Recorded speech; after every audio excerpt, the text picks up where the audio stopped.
Good afternoon বন্ধুরা। দেখো আমার ভাইয়ের বাড়িতে কালকে কালী পূজা, সেই জন্য আজকে নিরামিষ চলছে।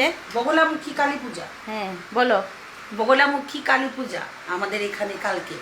আজকে তার জন্য আমরা সবাই নিরামিষ রান্না করছি।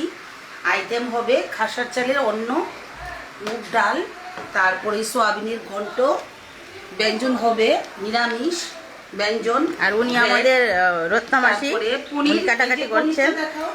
পনির হবে, তারপরে পনির, আলু পনির টমেটো দিয়ে হবে। আর এটা আমার মাসি আনতেছে স্পেশাল হবে।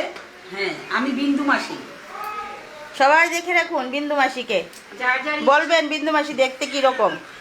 আর যাদের যাদের প্রয়োজন হবে আমি কন্ট্যাক্ট নাম্বার দিয়ে দেবো, আপনারা ফোন করে নেবেন। বিন্দু মাসিকে আপনারা নিতে পারবেন যে কোনো রান্নার কাজের জন্য। এই যে বিন্দু মাসির লগে রাম কাকা ফ্রি। আপনি কি রত্নামাসি? আর উনি হচ্ছেন আমাদের মেইন মালকিন সোনমের। তুই আমার একটা কাজ করতি। বাই।